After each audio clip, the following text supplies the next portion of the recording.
Nas planícies ardentes da África Austral, um nome ainda ecoa como trovão: Shaka Zulu. Um líder cuja lenda inspira tanto fascínio quanto temor. Este longo relato imersivo convida você a viajar no tempo, a explorar a grandeza e o legado de um conquistador extraordinário. Acomode-se. Você está ouvindo Lendas do Sono.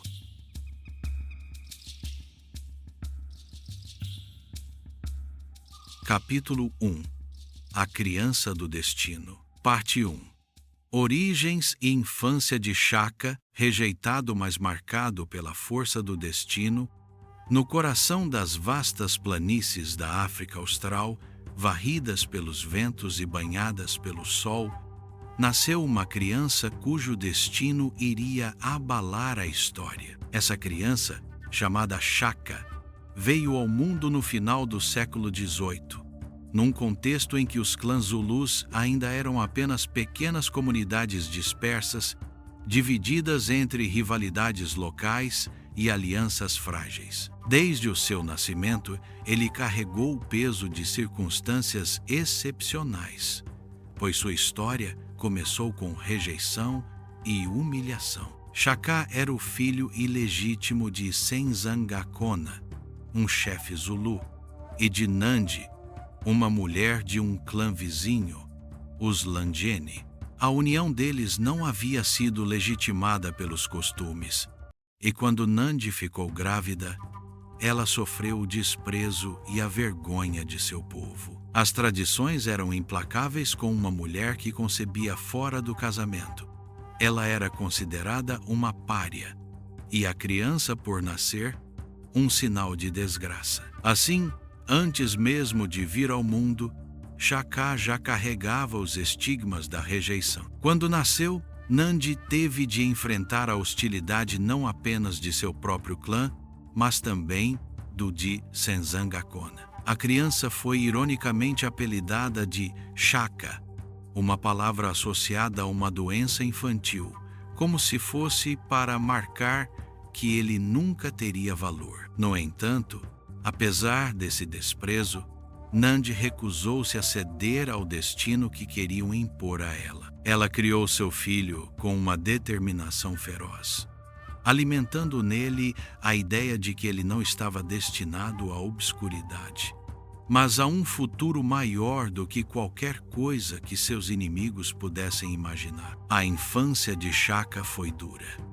Zombado pelas outras crianças, rejeitado pelos adultos, ele teve de aprender muito cedo a sobreviver num mundo onde ninguém parecia querê-lo. Sua mãe, protetora mas impotente diante das humilhações diárias, incutiu nele a força de caráter que se tornaria sua marca. Ela repetia que os ancestrais tinham um plano para ele, que sua rejeição não era uma maldição, mas uma prova destinada a forjá-lo. Essas palavras, ouvidas repetidamente nas noites frias dos kraals, permaneceram gravadas em sua mente. Isolado dos outros, Shaka desenvolveu uma grande capacidade de observação. Enquanto as crianças brincavam, ele observava seus gestos, memorizava seus risos cruéis e cerrava os punhos em silêncio. Quando se juntava a elas, as brincadeiras transformavam-se em confrontos. Cada zombaria o levava a responder com uma violência que surpreendia seus companheiros. Embora fosse franzino no início, sua determinação compensava sua fraqueza.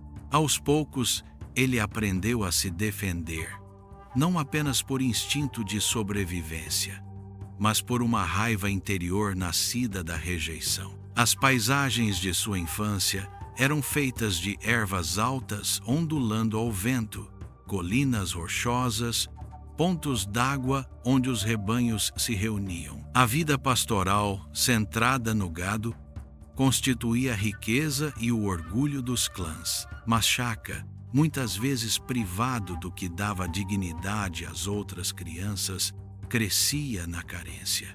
As privações, as humilhações, A pobreza reforçava nele uma vontade de revanche. Ele observava os jovens guerreiros mais velhos que treinavam e, já em sua mente infantil, sonhava com um futuro onde ele comandaria por sua vez. Nandi, consciente de que seu filho precisava superar seu status de pária, criou-o com princípios rigorosos.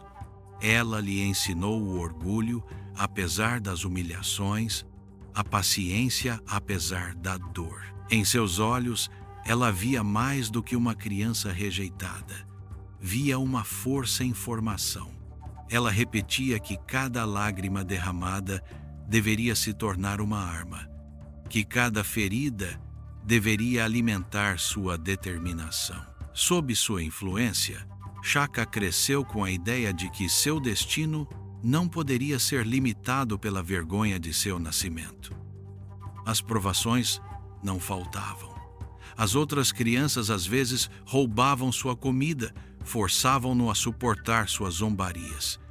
Mas Shaka não se contentava em sofrer em silêncio. Ele devolvia golpe por golpe, e mesmo quando era derrotado, levantava-se, os olhos cheios de uma raiva feroz. Essa atitude, inicialmente ridicularizada, acabou impressionando alguns. Começava-se a dizer que aquela criança possuía uma força interior fora do comum, que se recusava a se submeter, mesmo diante da adversidade. Com o passar dos anos, seu corpo se transformou. Da criança franzina, nasceu um adolescente robusto, ágil e resistente. Ele corria longas distâncias, caçava com destreza e passava horas treinando sozinho com varas, simulando combates imaginários. Sua solidão, longe de enfraquecê-lo, fez dele um jovem focado, obcecado pela ideia de se tornar mais forte do que aqueles que o haviam humilhado.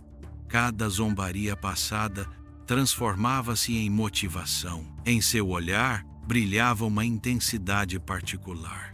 Aqueles que o conheciam diziam que ele possuía uma chama que nada podia apagar. Essa chama, nascida da dor e da vergonha, logo se inflamaria numa ambição devoradora. Pois Shaka, apesar dos obstáculos, acreditava firmemente nas palavras de sua mãe. Ele não era amaldiçoado, mas destinado a realizar grandes coisas. À medida que se aproximava da idade adulta, sua reputação mudava. Não se falava mais apenas do bastardo rejeitado, mas também do jovem que nunca desistia, que golpeava com uma determinação assustadora, que parecia movido por uma força invisível. Os anciãos, ao observá-lo, começavam a murmurar que talvez aquela criança que haviam desprezado fosse marcada pelo destino. Assim terminaram os primeiros anos de Shaka, uma infância dura, feita de rejeição e dor, mas também de resiliência e raiva. Essas provações, longe de quebrá-lo, forjaram nele o caráter de um futuro conquistador. A criança humilhada, que só encontrou refúgio nos braços de sua mãe, já carregava em si a semente de um rei. Nas planícies africanas, sob o céu imenso e os ventos carregados de relatos antigos, preparava-se silenciosamente o nascimento de uma lenda.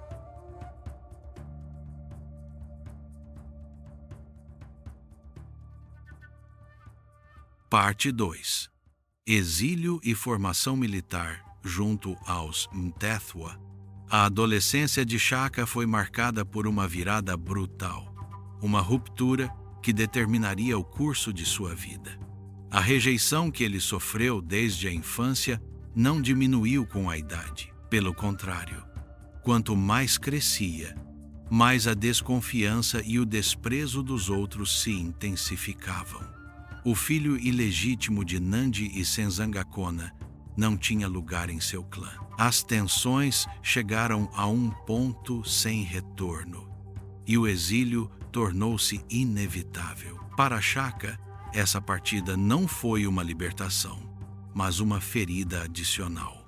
Forçado a abandonar sua terra natal, ele partiu ao lado de sua mãe, em busca de um lugar onde pudessem sobreviver. O exílio os levou aos Methetwa, um poderoso clã vizinho liderado por um chefe carismático chamado Genghis Wei. Esse homem, conhecido por sua inteligência e visão estratégica, acolheu o adolescente em seu seio, sem se importar com as humilhações que ele havia sofrido em outros lugares. Para Shaka, foi uma revelação.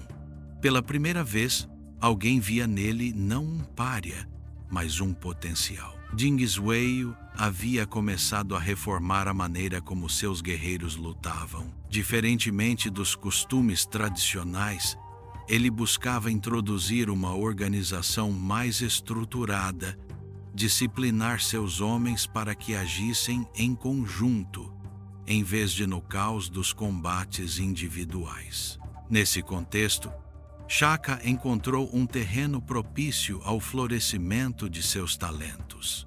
Dotado de uma observação aguçada e de um espírito inventivo, ele absorveu os ensinamentos desse chefe visionário enquanto desenvolvia suas próprias ideias. O treinamento com os Methetwa foi para ele uma escola de guerra.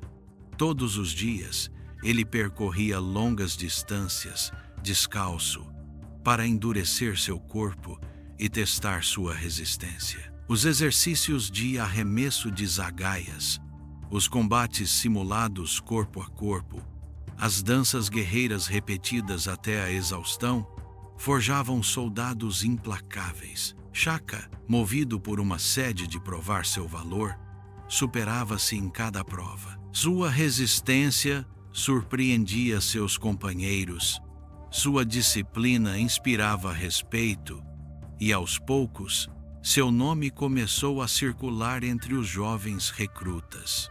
Nos regimentos Methetwa, Shaka também descobriu a importância da fraternidade. Longe do isolamento que marcou sua infância, ele se conectou com outros jovens guerreiros que compartilhavam suas provações. Os cânticos coletivos, as refeições compartilhadas, as vigílias ao redor do fogo criavam laços indestrutíveis. Nessa comunidade, ele aprendeu a canalizar sua raiva não mais contra as zombarias das crianças, mas a serviço de um ideal coletivo. Foi uma metamorfose. O pária tornava-se um soldado, um irmão de armas, um homem reconhecido por seu valor. As campanhas lideradas por Genghis Wei ofereceram a Shaka seus primeiros verdadeiros batismos de fogo. Nos confrontos contra clãs rivais, ele se destacou por sua coragem e ferocidade. Enquanto muitos ainda hesitavam em enfrentar o inimigo de perto, preferindo lançar suas zagaias à distância, Shaka não hesitava em se lançar no coração do combate, golpeando com uma determinação que gelava seus adversários. Seu instinto natural para a guerra, aprimorado por anos de humilhação transformada em raiva, fez dele um guerreiro temível. Mas além de sua bravura, foi seu espírito que chamou a atenção de Genghis Wei. Shaka observava as batalhas com um olhar crítico, notando as fraquezas das formações, refletindo sobre possíveis melhorias. Ele já imaginava armas e estratégias diferentes, métodos mais eficazes para aniquilar o inimigo. Suas ideias, ainda embrionárias, encontravam um eco nas reformas que o próprio Genghis Wei buscava instaurar. Assim, nasceu uma cumplicidade entre o chefe Metwa e o jovem exilado. Shaka via em Genghis Wei não apenas um protetor, mas também um modelo. Esse homem, que soubera impor sua autoridade pela inteligência tanto quanto pela força, mostrava-lhe que um chefe não era apenas um guerreiro, mas também um estrategista e um guia. Em sua mente, uma nova ambição se formava. Ele não queria apenas sobreviver ou vingar-se daqueles que o rejeitaram. Ele queria reinar, construir um império, transformar a guerra em um instrumento de dominação total. Os anos passados entre os Metethua consolidaram essa ambição. Cada vitória alcançada por seu regimento reforçava sua confiança. Cada olhar admirado de um camarada ou superior apagava um pouco das humilhações de sua infância. No entanto, no fundo de si, a ferida de suas origens permanecia viva. A criança rejeitada não estava morta. Ela ainda vivia no coração do jovem guerreiro, alimentando seu desejo de grandeza. Essa dor, transmutada em energia, tornaria-se o motor de suas futuras conquistas. Nandi, sempre ao seu lado, observava a transformação de seu filho.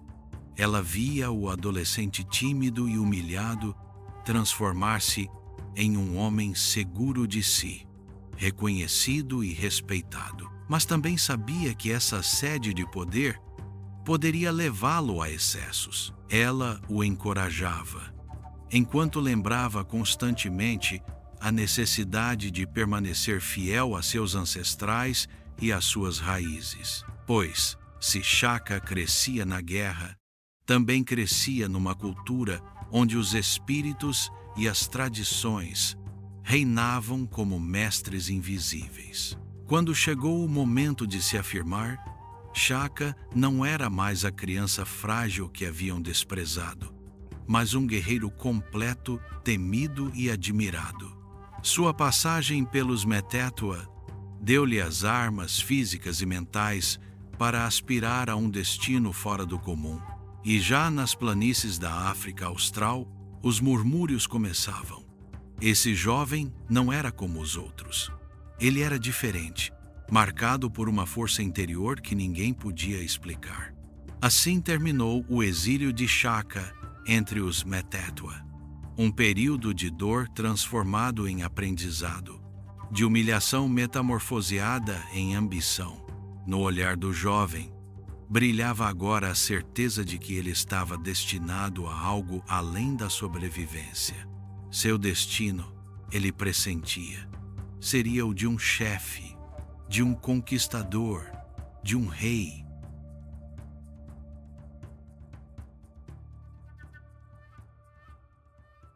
Parte 3. Primeiros feitos de bravura e reconhecimento de Genghis Wei. O tempo passado entre os Metethua transformou Shaka em um guerreiro completo, mas foi durante as primeiras campanhas que ele revelou verdadeiramente a extensão de seu talento. Os confrontos entre clãs não eram raros na África Austral daquela época. Disputas pelo gado, conflitos por território ou simples rivalidades ancestrais, cada conflito podia degenerar em batalha aberta. Nesse contexto, Shaka encontrou a oportunidade de demonstrar o que valia, não apenas como combatente, mas também como líder de homens. Em seu primeiro combate de importância, os Metethua enfrentaram um clã vizinho, cujos guerreiros eram conhecidos por sua ferocidade. Os dois exércitos se enfrentaram na poeira das planícies, com escudos levantados e zagaias prontas. O costume era que os guerreiros lançassem suas armas à distância, engajando-se numa espécie de duelo remoto, onde a bravura consistia em se expor sem recuar. Mas Shaka, impaciente e movido por um fogo interior, rompeu essa tradição. Ele se lançou à frente, esquivando-se das zagaias inimigas, e engajou-se em um combate corpo a corpo de uma brutalidade inaudita. Seus golpes eram precisos, rápidos, carregados com uma raiva contida por anos. Seu adversário, surpreso por essa abordagem direta, caiu rapidamente. Depois outro. Shaka golpeava sem hesitar, avançando sempre, e seus camaradas, galvanizados por sua audácia, o seguiram. Naquele dia, os Metethua não apenas venceram. Eles esmagaram o inimigo com uma eficiência que marcou todos os testemunhos. O nome de Shaka começou a circular, não mais apenas como o de um jovem guerreiro promissor, mas como o de um homem capaz de mudar as regras da guerra. Dingiswayo, que observava suas tropas com atenção, notou imediatamente a singularidade desse jovem combatente. Ele viu nele uma energia rara, uma combinação de coragem, inteligência e sede de vitória. Após a batalha, ele chamou Shaka. O jovem, ainda coberto de poeira e suor, ajoelhou-se diante de seu chefe. Mas, em vez de repreender sua indisciplina, Dingiswayo dirigiu-lhe palavras de reconhecimento. Ele entendeu que esse guerreiro carregava uma nova visão da guerra, uma visão que deveria ser cultivada em vez de reprimida. A partir daquele dia, Shaka foi frequentemente colocado em posições mais visíveis. Ele liderava grupos de guerreiros durante escaramuças, organizava emboscadas, testava novas abordagens, não hesitava em criticar os métodos tradicionais, convencido de que era necessário transformar a guerra em um instrumento mais afiado, mais rápido. Suas iniciativas, embora por vezes arriscadas, davam frutos. As vitórias se acumulavam e, com elas, a reputação de Shaka crescia. Outro episódio marcou profundamente sua ascensão. Durante uma campanha contra um clã entrincheirado em um vale, os Emitetua se viram diante de um inimigo que se recusava a sair de suas defesas. A batalha parecia destinada ao impasse. Shaka, então, propôs uma manobra audaciosa: dividir as forças em dois grupos, um enfrentando o inimigo de frente para fixá-lo, o outro contornando discretamente o vale para atacá-lo por trás. A ideia, simples mas eficaz, foi aceita por Dingiswayo. O plano foi um sucesso além das expectativas. Cercado, o clã inimigo foi aniquilado. Esse sucesso reforçou ainda mais a confiança de Dingiswayo em seu protegido. O reconhecimento oficial veio pouco depois. Diante de suas tropas reunidas, Dingiswayo fez elogios a Shaka. Ele o apresentou não apenas como um guerreiro valente, mas como um espírito inovador, cujas ideias poderiam servir ao futuro dos Mitetua. Para o jovem, foi uma consagração. A criança rejeitada, desprezada em seu clã natal, tornava-se um herói reconhecido, admirado por seus camaradas e apoiado por um chefe poderoso. Esse reconhecimento foi para ele uma nova fonte de energia. Confirmou o que ele sempre acreditara.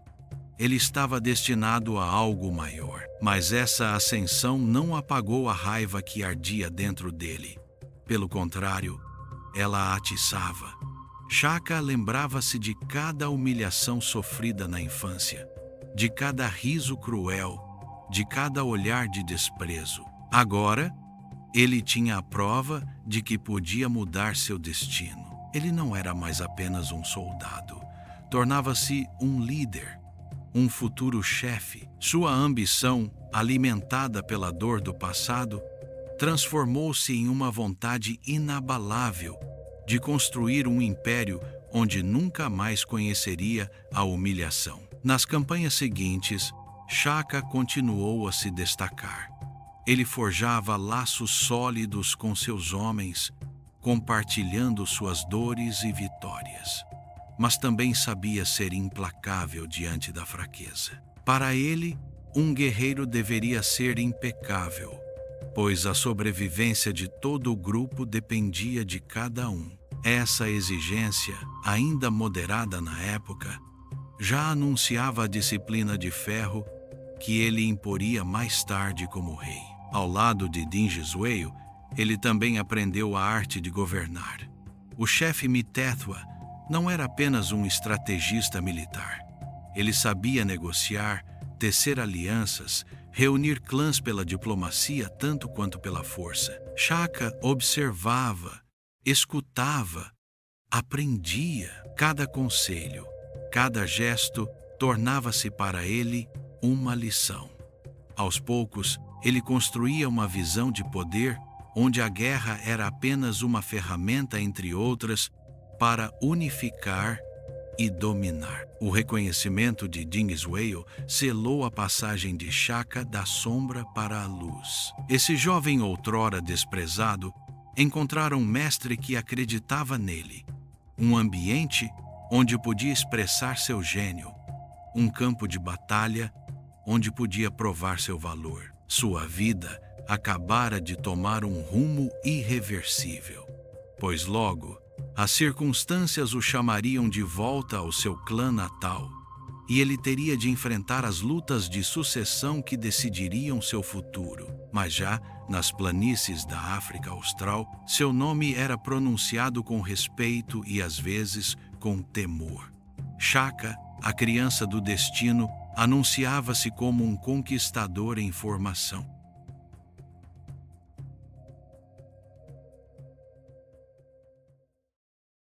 Capítulo 2. A ascensão do chefe Zulu, parte 1. Retorno ao clã e lutas de sucessão.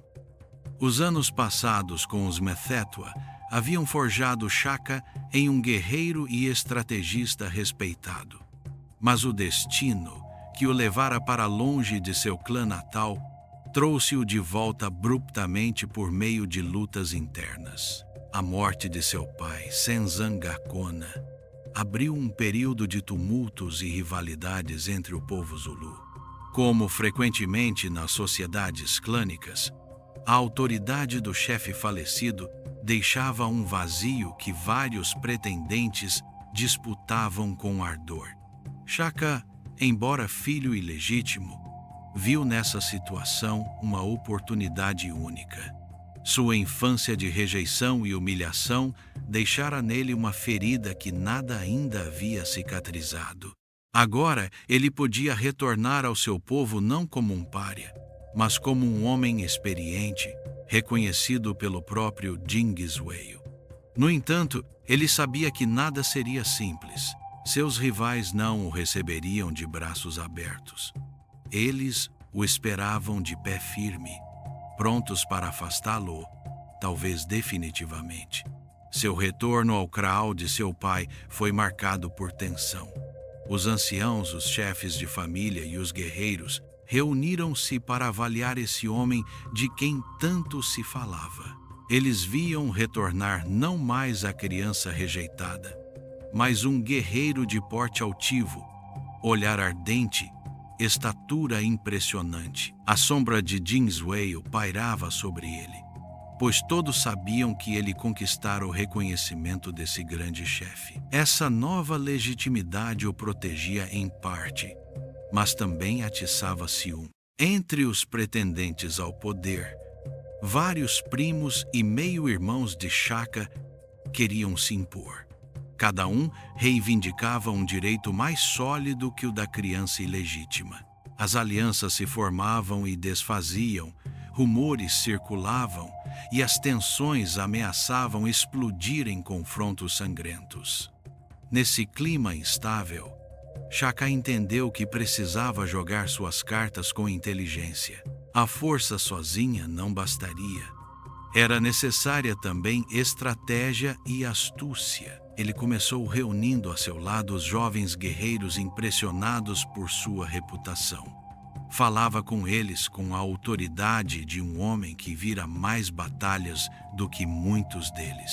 Compartilhava suas experiências com os Methetwa, descrevendo as reformas de Dingiswayo, as novas táticas, a disciplina de ferro. Esses relatos fascinavam, pois abriam uma perspectiva diferente da guerra tradicional. Aos poucos, dezenas de jovens se aproximaram dele, seduzidos pela ideia de participar de uma revolução militar. Mas Shaka não se limitava aos guerreiros.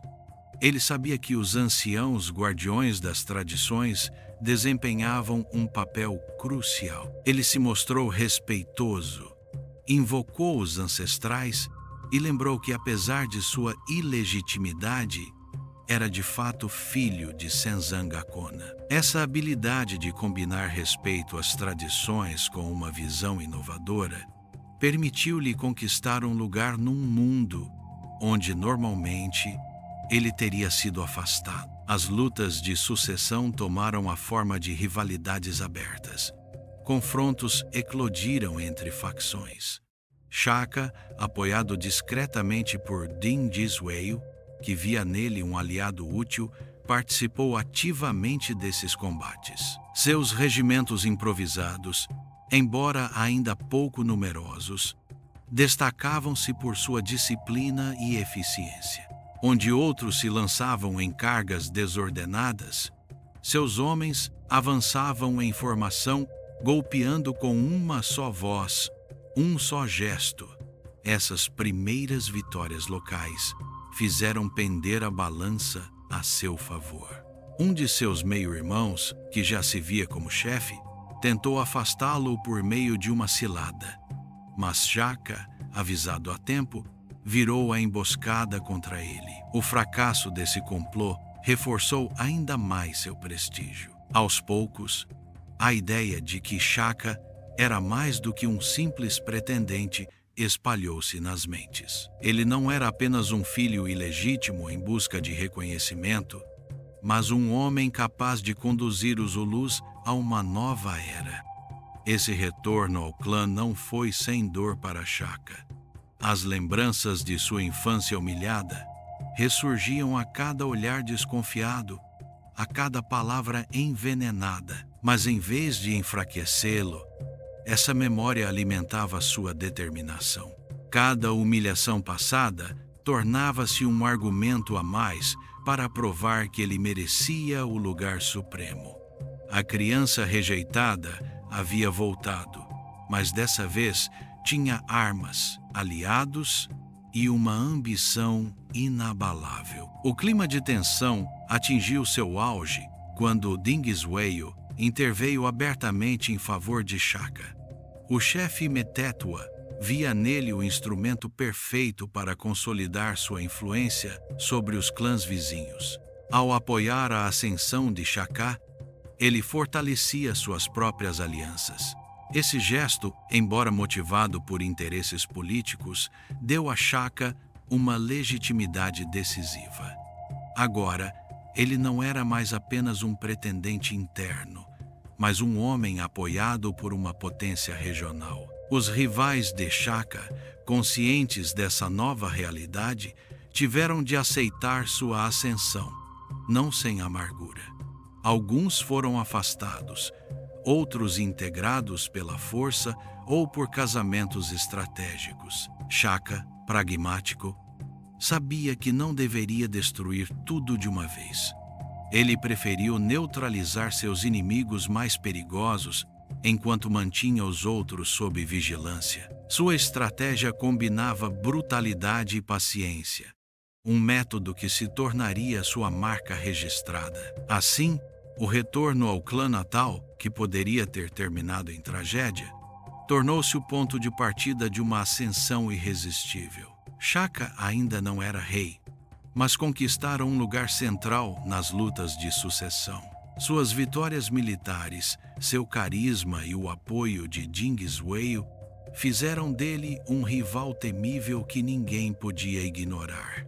Nas planícies Zulus, os olhares agora se voltavam para ele. O filho rejeitado tornava-se o pretendente incontornável.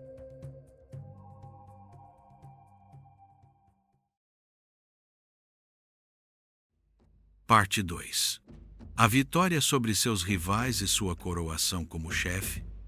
A morte de Senzangakona abriu um período de conflitos internos, mas Shaka, graças ao apoio dos Metetwa e a seus primeiros sucessos militares, impunha-se pouco a pouco como uma figura incontornável. No entanto, nada estava garantido. Seus rivais meio-irmãos e primos recusavam-se a ceder-lhe o lugar sem lutar. O sangue ainda correria antes que o filho rejeitado pudesse sentar-se no assento do poder. As tensões atingiram seu ápice quando duas facções rivais se uniram contra ele. Elas viam em Shaka não apenas um concorrente, mas também uma ameaça às tradições. Sua visão da guerra, sua disciplina e suas possíveis reformas pareciam-lhes radicais demais. Eles temiam perder seus privilégios se esse homem impusesse sua autoridade. O confronto tornou-se inevitável. A batalha decisiva ocorreu ao amanhecer, na névoa que ainda cobria as colinas. Shaka reuniu seus partidários, guerreiros jovens e entusiastas, forjados por seus relatos dos Mitefua. Do outro lado, seus rivais tinham maior número, mas careciam de unidade. Shaka já utilizava princípios aprendidos com Dingisway. Em vez de lançar seus homens em massa, ele os dispôs em formação, um centro sólido e duas alas prontas para envolver o inimigo. O choque foi brutal. As agaias voaram. Os escudos chocaram-se. E rapidamente o combate tornou-se um corpo a corpo feroz. Shaka lançou-se ele mesmo na luta, dando o exemplo. Sua lança curta, segurada firmemente, golpeava com precisão mortal. Seus guerreiros, galvanizados por sua presença, resistiram ao ataque inicial e começaram a repelir o adversário. Então, no momento oportuno, as alas que ele posicionara se fecharam. O inimigo surpreso foi cercado e esmagado. Essa vitória marcou um ponto de inflexão. Não apenas assegurava a supremacia de Shaka sobre seus rivais imediatos, mas revelava a todos que ele não era um simples pretendente. Era um estrategista, um líder de homens, um chefe capaz de transformar um grupo disperso em um exército temível. Os sobreviventes foram forçados a se submeter, e os clãs hesitantes aliaram-se a ele, convencidos de que resistir só prolongaria o inevitável. Pouco depois, uma grande assembleia foi convocada. Os anciãos, os chefes de famílias, os guerreiros reuniram-se. Diante deles, Shaka foi proclamado chefe dos Zulus. Sua coroação não foi um momento de ostentação ou cerimônia suntuosa, mas um ato de reconhecimento pragmático. Via-se nele o homem capaz de conduzir o povo a um futuro mais seguro, de protegê-los contra seus inimigos e de dar aos Zulus um poder inédito. Naquele dia, Shaka sentiu que seu destino se realizava em parte. A criança rejeitada, zombada e desprezada tornara-se o chefe de um povo. Mas, em sua mente, isso era apenas um começo. Ele não queria apenas reinar sobre os Zulus. Queria torná-los uma nação invencível, uma potência que ninguém poderia ignorar. Sua sede de grandeza, alimentada por suas feridas passadas, ardia mais do que nunca. O povo, por sua vez, descobria um chefe diferente daqueles que conhecera até então. Shaka não se contentava em governar. Ele exigia. Ele demandava disciplina, coragem, lealdade absoluta. Aqueles que o aceitassem marchariam ao seu lado rumo à glória. Aqueles que recusassem conheceriam sua ira. Desde os primeiros dias de seu reinado, ele mostrou que sua autoridade não toleraria nenhuma contestação. Assim começou o verdadeiro reinado de Shaka, agora chefe dos Zulus. Sua ascensão, marcada pela dor, pelo exílio e pela luta, finalmente encontrava sua recompensa. Mas isso era apenas um prelúdio. Os anos seguintes revelariam a extensão de seu gênio, e a África Austral tremeria sob os passos de seus exércitos.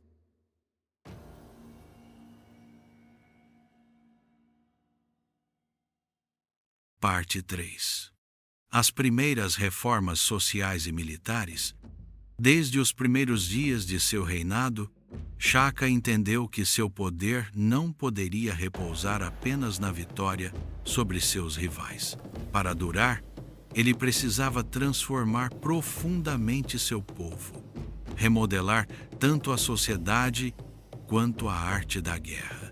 A lembrança de suas humilhações de infância, de seu exílio e dos ensinamentos adquiridos com os Methethwa sugeria-lhe que apenas uma organização implacável poderia garantir a sobrevivência e a grandeza dos Zulus. Ele começou pelo exército, o coração pulsante de sua autoridade. Até então, os guerreiros Zulus lutavam segundo as tradições, cada um com suas armas leves, avançando frequentemente de maneira desordenada, mais preocupados em provar sua bravura individual do que em participar de uma estratégia coletiva. Shaka, inspirado pelos métodos observados com Dingiswayo e por suas próprias reflexões, revolucionou essa ordem antiga.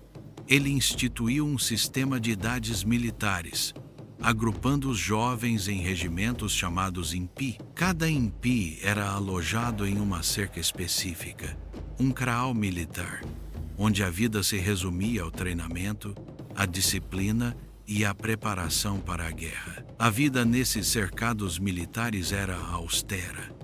Os jovens, separados de suas famílias, viviam sob uma autoridade rígida. Deviam correr longas distâncias todos os dias, frequentemente descalços, para endurecer seus corpos. Exercitavam-se incessantemente no manejo do escudo e da zagaia. Os cânticos e as danças guerreiras ritmavam seu cotidiano, forjando uma unidade que transcendia os laços familiares. Para Shaka, esses regimentos eram mais do que um exército. Eram uma fraternidade unida pelo sangue, pronta para obedecer sem hesitar. Mas suas reformas não se limitavam ao treinamento. Shaka impôs novas armas e novas táticas, cujos primeiros sinais já apareciam nesses primeiros anos de reinado. Ele exigiu que seus guerreiros adotassem a lança curta, mais adequada ao combate corpo a corpo, e que aprendessem a golpear incessantemente o inimigo, em vez de se contentarem em lançar suas zagaias à distância. Essa transformação exigia uma disciplina de ferro, mas deu aos Zulus uma vantagem decisiva. Em paralelo, Shaka reorganizou a sociedade civil para sustentar esse esforço militar. As famílias deviam fornecer seus filhos ao serviço dos regimentos, e o gado, riqueza central do povo, foi integrado em um sistema mais controlado. Os impi recebiam alimentos, equipamentos e cuidados por meio de coletas regulares, geridas diretamente pelo poder central. A autoridade do chefe não se limitava mais ao campo de batalha. Ela penetrava em cada lar, em cada decisão da vida cotidiana. Shaka também estabeleceu um controle social mais rigoroso. Os casamentos, por exemplo, foram regulamentados. Os jovens guerreiros só podiam se casar com a autorização do rei, que usava esse poder para manter sua lealdade e disponibilidade. O casamento tornava-se uma recompensa concedida por serviços prestados, um privilégio que ligava ainda mais os indivíduos à vontade do chefe. Assim, até o íntimo se encontrava sob a tutela do poder real. Essas reformas, embora duras, produziram efeitos espetaculares rapidamente. Os Zulus, outrora um pequeno clã entre outros, começaram a se destacar como um povo disciplinado, temido pela coesão e eficiência de seus guerreiros. Onde outros clãs continuavam a se enfrentar de maneira desordenada, os Zulus apareciam como uma máquina de guerra implacável. Cada vitória reforçava seu prestígio e atraía novos aliados ou novos submetidos. A própria sociedade mudou de rosto. A autoridade do rei, antes limitada pelos anciãos e pelos costumes, tornou-se central e incontestada. Shaka não era mais apenas um chefe, mas uma figura quase sagrada, unificador de um povo em plena transformação. Sua palavra tinha força de lei, e suas decisões se impunham a todos. Se alguns murmuravam contra sua dureza, muitos também reconheciam que ele dava aos Zulus uma potência e uma unidade nunca vistas antes. No entanto, essas transformações não eram sem custo. A separação rigorosa dos jovens de suas famílias, as exigências de disciplina, a requisição constante de recursos pesavam sobre o povo. Os anciãos, guardiões das tradições, viam com preocupação esse bouleversement, mas o medo, tanto quanto a admiração, os levava ao silêncio, pois Shaka não tolerava contestação. Sua visão deveria se impor, ou os recalcitrantes seriam destruídos. Pouco a pouco, o reino Zulu ergueu-se sobre essas novas fundações. Shaka, que partira de um status de criança rejeitada, exilada e depois pretendente contestado, tornava-se um rei construtor. Por suas reformas sociais e militares, ele moldava um povo inteiramente voltado para a guerra e a lealdade absoluta. Não era mais apenas um clã, era uma nação em gestação. Uma força destinada a marcar a história de toda a África Austral. Assim terminaram os primeiros anos de seu reinado. As bases estavam estabelecidas, sólidas e implacáveis. Mas Shaka estava apenas no começo de sua obra. O que ele construíra no sangue e na disciplina logo se desdobraria em uma escala muito maior, pois em sua mente ardia a ambição de unificar não apenas os Zulus, mas também de estender sua dominação sobre todos os clãs vizinhos. As planícies, os vales, os rios e as colinas logo ressoariam com o passo cadenciado de seus exércitos.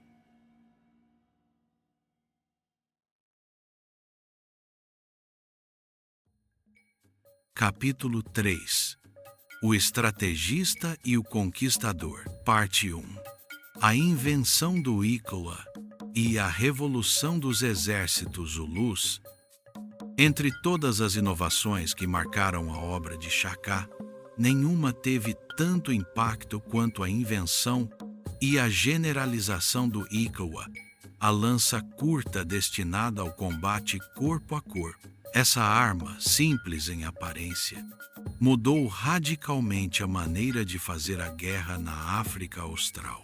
Ela simbolizava tanto o espírito de ruptura quanto a visão estratégica de Shaka, que via em cada detalhe uma oportunidade de transformar seu povo em uma força invencível. Tradicionalmente, os guerreiros africanos lutavam com zagaias leves, que lançavam à distância antes de engajar-se em um confronto muitas vezes confuso. Essas armas eficazes para importunar o inimigo nem sempre permitiam matar de um só golpe. Os combates se prolongavam, dependendo mais da bravura individual do que de uma verdadeira coesão coletiva. Shaka, que já experimentara a dureza do corpo a corpo e que refletira sobre a ineficiência dessas práticas, quis romper com esse hábito. Ele mandou forjar uma nova arma, mais pesada, equipada com uma lâmina larga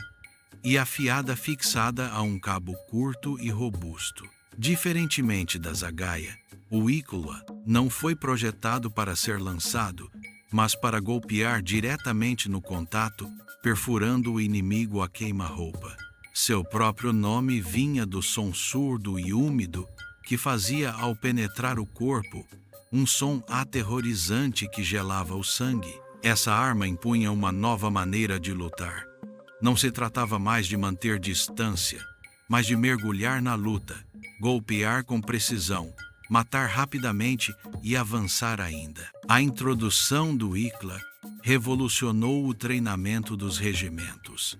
Shaka, exigiu que seus guerreiros abandonassem o hábito de lançar suas armas à distância. Eles deveriam agora se lançar sobre o inimigo, escudo à frente, íclua pronto para perfurar. Esse novo método assustava no início, pois exigia uma coragem imensa.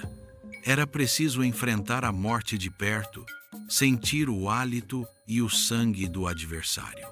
Mas Shaka transformou esse medo em disciplina. Por meio de exercícios incessantes, ele habituou seus soldados a avançar sem recuar, a golpear sem hesitar. A arma vinha acompanhada de um escudo ampliado, mais alto e robusto do que os usados anteriormente. Com esse escudo, os guerreiros podiam repelir o inimigo, desequilibrá-lo, afastá-lo, antes de golpeá-lo com um golpe mortal. Shaka ensinou ele mesmo a seus homens a técnica do gancho.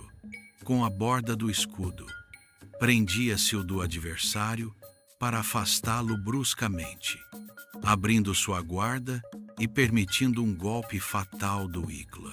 Essa combinação, simples mas temível, fez dos Zulus combatentes de uma eficiência aterrorizante. Além da arma, era uma verdadeira revolução cultural.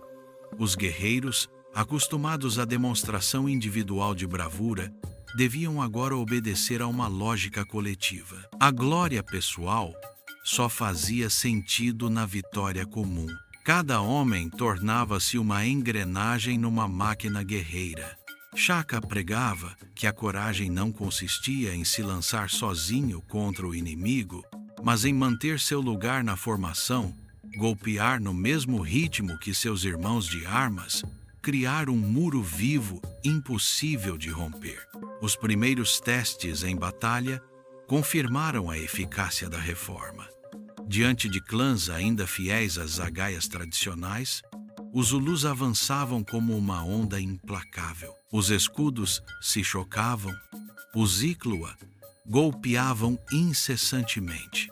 E o inimigo, surpreso por essa fúria no contato, cedia rapidamente. Os sobreviventes, traumatizados, relatavam aos seus a terror de enfrentar um exército diferente de tudo o que haviam conhecido. A reputação de Shaka crescia, e com ela o medo que precedia seus guerreiros antes mesmo de chegarem. Mas o íclua não era apenas uma arma.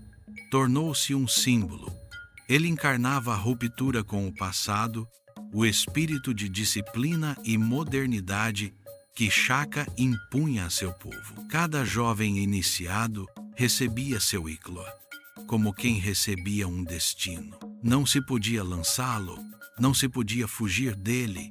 Era preciso avançar com ele, golpear, matar, sobreviver ou morrer. Esse objeto de ferro e madeira tornou-se uma extensão da vontade de Shaka, uma marca de seu gênio e de sua crueldade. A invenção do íclua veio acompanhada de reformas na maneira de estruturar os exércitos. Shaka impôs uma hierarquia rígida, com chefes responsáveis por regimentos inteiros, estes subdivididos em companhias. Cada nível de comando tinha responsabilidades precisas, garantindo que as ordens do rei fossem transmitidas sem confusão. O exército Zulu tornava-se assim um instrumento centralizado, reativo e disciplinado. O impacto na sociedade foi imenso. As famílias viam seus filhos partir para anos de serviço militar, às vezes sem retorno. Mas o orgulho de servir sob Shaka compensava a dor das separações. Os cânticos guerreiros exaltavam a potência do íclua e a disciplina dos impi. Os jovens cresciam sonhando com o dia em que receberiam sua arma e marchariam nas fileiras cerradas dos soldados do rei. Logo, as vitórias se sucederam. Cada clã enfrentado testemunhava a superioridade dos Zulus. Cada derrota inimiga reforçava a ideia de que Shaka encontrara a chave da dominação. E enquanto as planícies da África Austral ressoavam com o som dos escudos e o grito dos guerreiros, o Icla tornava-se não apenas uma arma de guerra, mas um mito. Essa invenção, nascida do espírito de um homem que transformara suas feridas em ambição, mudaria para sempre o destino de seu povo, pois, a partir desse momento, os Zulus não eram mais um simples clã. Tornavam-se um exército, uma nação em marcha, pronta para estender sua influência sobre territórios muito mais vastos. Shaka dera a seus homens uma arma, mas, sobretudo, uma nova maneira de conceber a guerra. E isso era apenas o começo.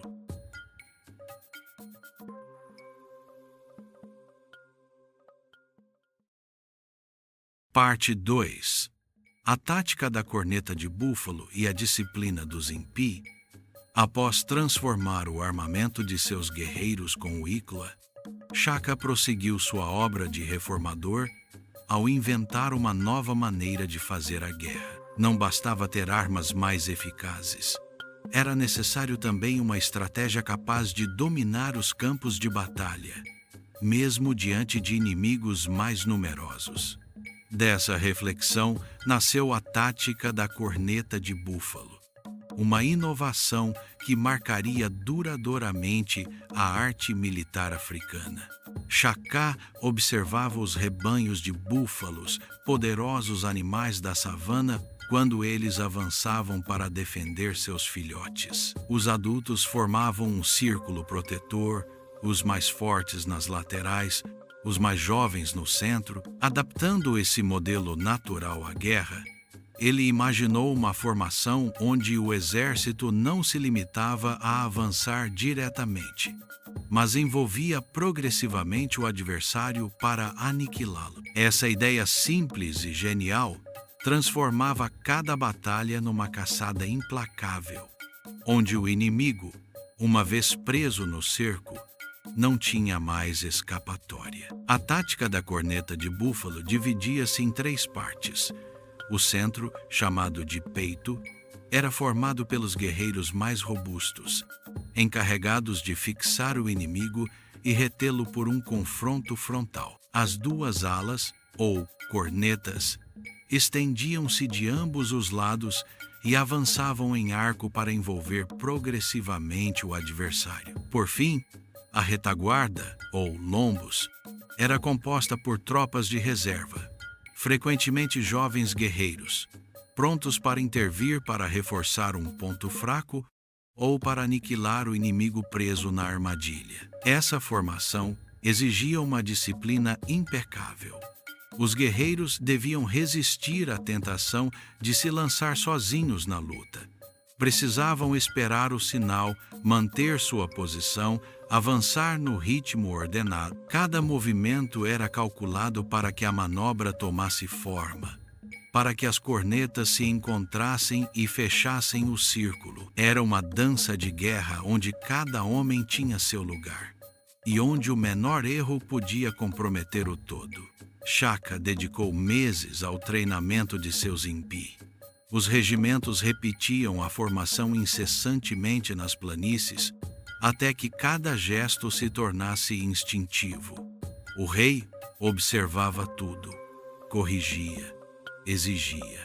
Ele punia severamente a desobediência, mas também recompensava a disciplina exemplar. Aos poucos, seus guerreiros tornaram-se um exército temível, capaz de manobrar como um só corpo, animado por uma vontade comum, a de vencer para seu rei. O primeiro uso da corneta de búfalo em batalha foi um choque para os inimigos.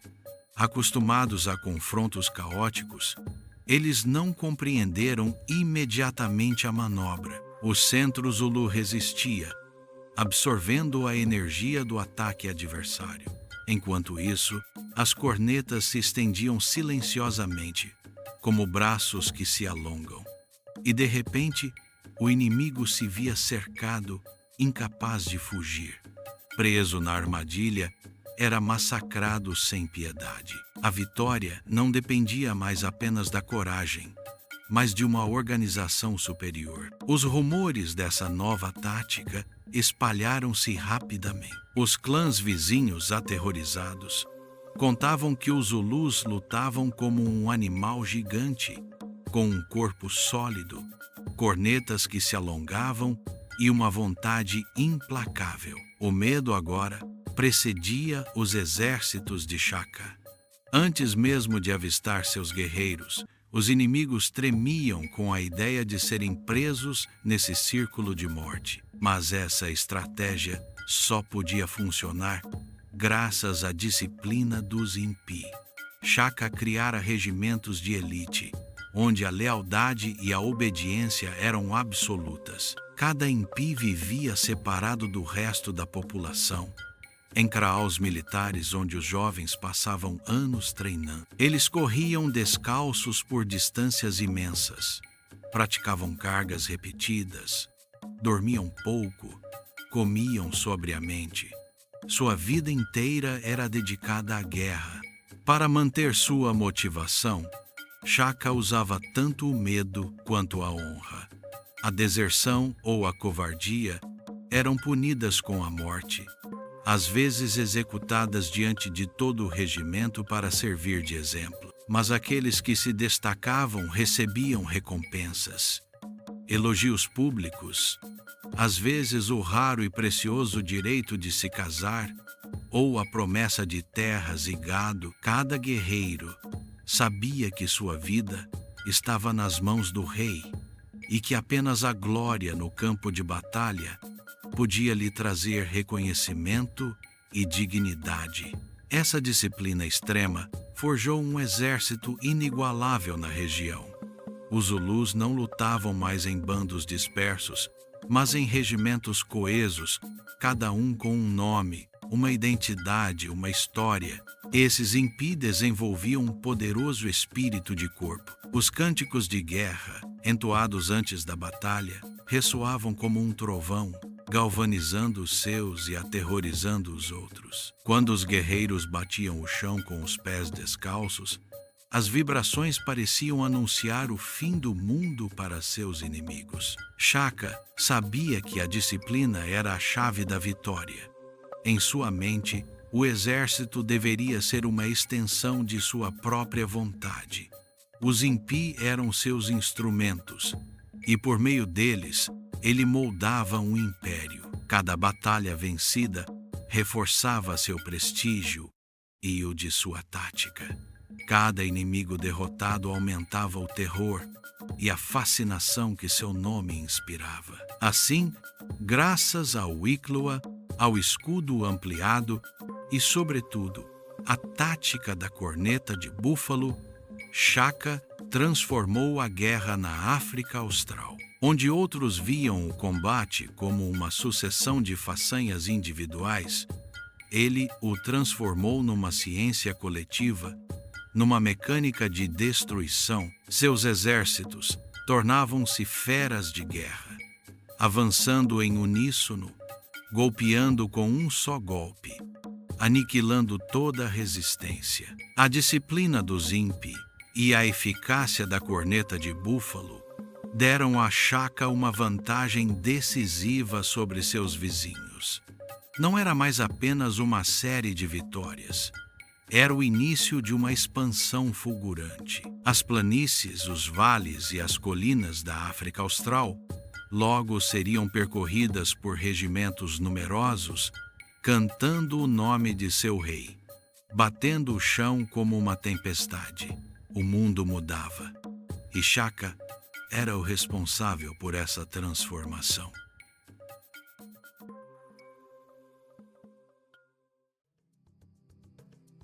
Parte 3. As conquistas brilhantes e a expansão fulgurante do reino, as reformas de Shaka, a invenção do Ikloa e a tática da corneta de búfalo haviam dado aos Zulus uma superioridade esmagadora sobre seus vizinhos. O que inicialmente era apenas um clã de tamanho modesto, tornou-se em poucos anos uma potência temida. Sob seu comando, os Impi iniciaram uma série de campanhas que transformaram o rosto da África Austral. A primeira fase dessa expansão visava os clãs vizinhos imediatos. Muitos já tinham ouvido falar das reformas de Shaka, mas nenhum imaginava a extensão da mudança. Quando os regimentos Zulus atacaram pela primeira vez, foi uma revelação. Os inimigos, ainda apegados às suas zagaias leves e táticas tradicionais, foram varridos pela disciplina e ferocidade dos guerreiros de Shaka. Onde antes as batalhas podiam durar horas, agora eram decididas em poucos instantes. Tamanha era a eficácia dos Zulus. Essas primeiras vitórias tiveram um efeito bola de neve. Os clãs que haviam duvidado do jovem rei começaram a temê-lo. Alguns escolheram se submeter sem lutar, preferindo tornar-se aliados ou vassalos a serem aniquilados. Outros tentaram resistir, mas foram rapidamente esmagados. Cada vitória aumentava o tamanho do reino.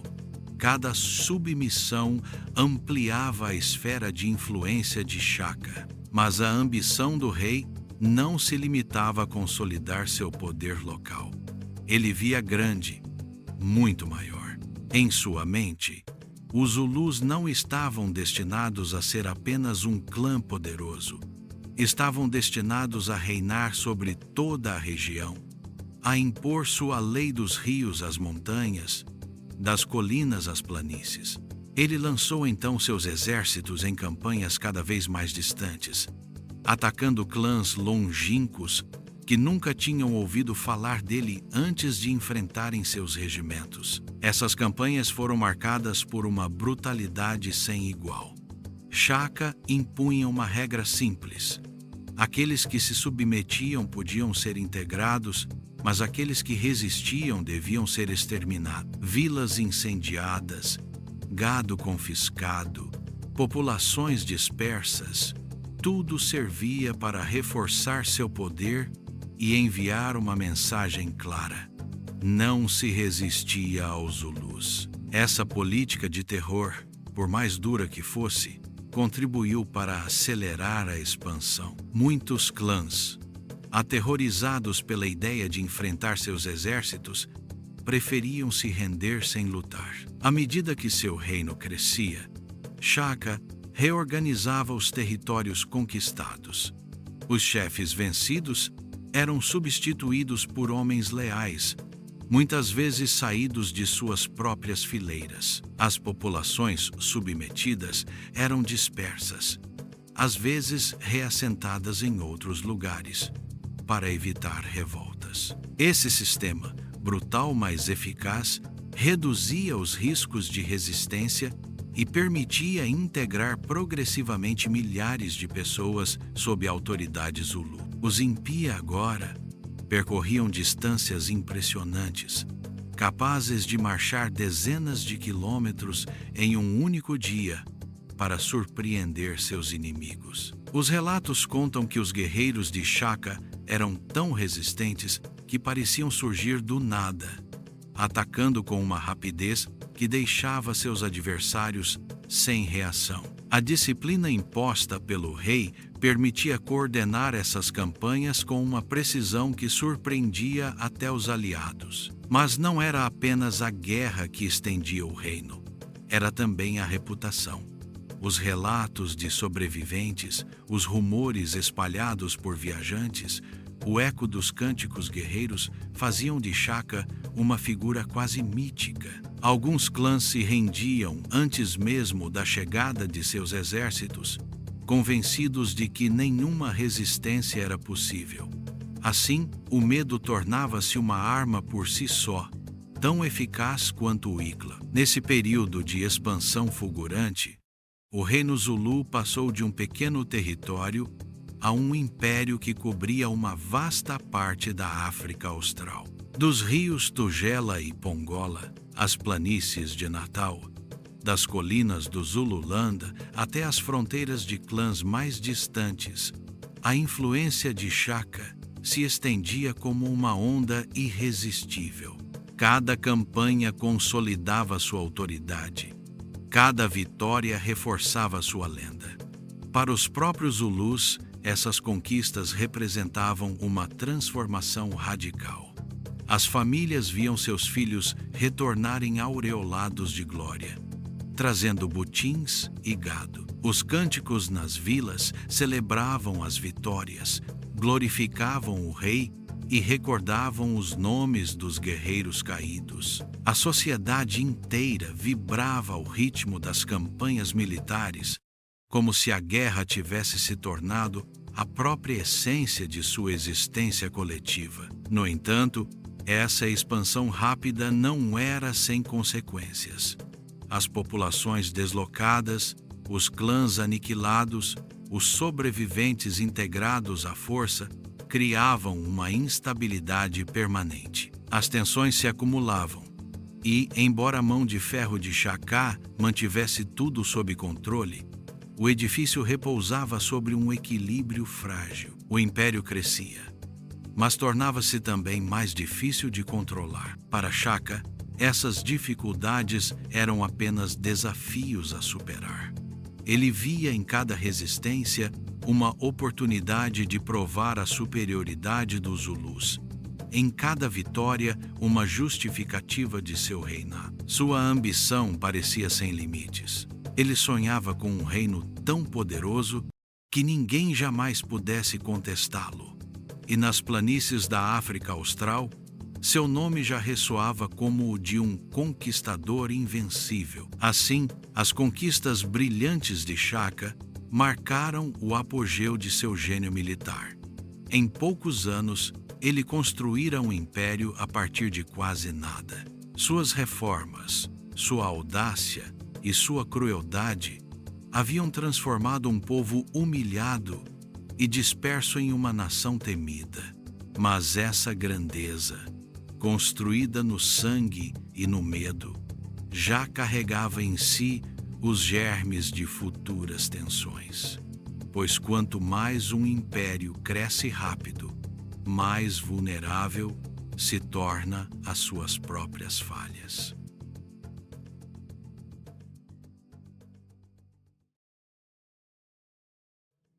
Capítulo 4. O apogeu e as sombras. Parte 1. O poder absoluto de Shaka e a admiração que ele inspira. No auge de seu poder, Shaka não era mais apenas um chefe de guerra. Ele se tornara uma figura de autoridade absoluta, um rei cuja palavra tinha força de lei e cuja vontade moldava a vida de seu povo. Nas planícies do sul da África, seu nome inspirava ao mesmo tempo admiração e temor. Suas vitórias sucessivas, sua disciplina implacável e sua visão de um povo unido fizeram dele mais do que um soberano. Ele era o símbolo vivo da grandeza Zulu. Os guerreiros viam nele a encarnação da coragem e da força. Cada batalha vencida reforçava essa imagem. Quando Shaka aparecia, marchando à frente de seus regimentos, sua alta estatura, seu porte altivo e seu olhar penetrante galvanizavam seus homens. Muitos diziam que nada poderia acontecer enquanto o rei estivesse presente. Sua mera presença era suficiente para silenciar as dúvidas e inspirar uma confiança inabalável. As cerimônias organizadas após as vitórias eram oportunidades para afirmar seu poder. Os impi, reunidos aos milhares, batiam os pés descalços no chão, levantando poeira em ritmo, entoando o nome de seu rei em cânticos guturais que ressoavam como trovões. Shaka, sentado em um trono elevado, recebia as homenagens, distribuindo recompensas e elogios. Essas cenas marcavam profundamente o espírito dos Zulus. Seu rei não era um homem comum, ele estava acima, escolhido pelos ancestrais para guiar seu povo. Seu poder se estendia muito além do campo de batalha. Em cada kraal, em cada família, a presença de Shaka era sentida. Ele regulamentava a vida cotidiana, impunha suas reformas até nas questões mais íntimas: casamentos, divisões de gado, alianças entre famílias passavam por seu controle. Sua autoridade permeava todos os aspectos da sociedade e, embora isso pesasse para alguns, muitos viam nisso uma fonte de unidade e segurança. Sob Shaka, os Zulus não eram mais um clã entre outros. Eles formavam uma nação coesa, respeitada e temida. Os viajantes estrangeiros, que começavam a se aventurar na região, ficavam impressionados com essa organização. Eles relatavam a ordem impressionante que reinava nas aldeias, a disciplina rigorosa dos guerreiros, a obediência absoluta ao rei. Alguns comparavam Shaka aos grandes conquistadores da história universal, a César, a Alexandre, a Napoleão. Eles viam nele um gênio militar, capaz de transformar um povo em uma força irresistível. Esses relatos, levados além do sul da África, contribuíram para construir uma reputação mundial em torno de seu nome. Mas, para os próprios Zulus, a admiração não vinha apenas de suas vitórias ou de sua disciplina. Shaka era percebido como aquele que devolvera orgulho e dignidade ao seu povo.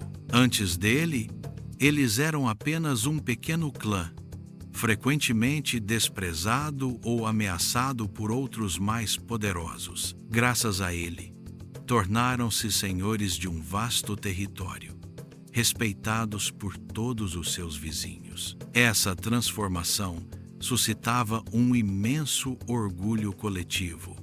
Os cânticos, as danças, os relatos orais não cessavam de glorificar o rei que fizera deles uma nação. Nas vigílias, os anciãos contavam sua ascensão, do menino rejeitado ao chefe venerado.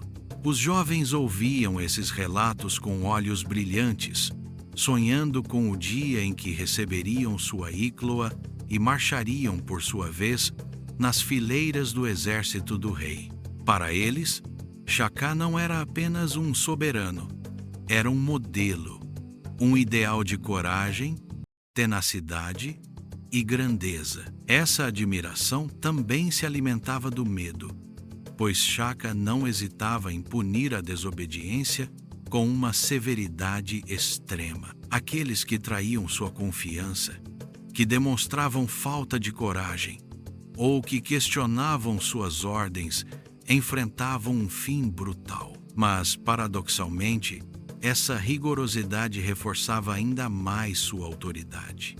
Os Zulus sabiam que seu rei nunca toleraria fraqueza, e isso os impulsionava a dar o melhor de si mesmos. Assim, no apogeu de seu poder, Shaka reinava como um monarca absoluto, respeitado tanto quanto temido. Seus exércitos haviam conquistado um vasto território.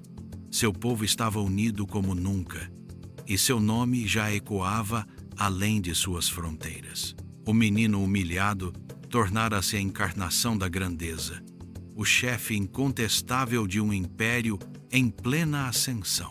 Mas, nessa luz brilhante, já se desenhavam sombras, pois o poder absoluto, quando imposto sem limites, pode se tornar um fardo para quem o exerce e uma ameaça para aqueles que o suportam.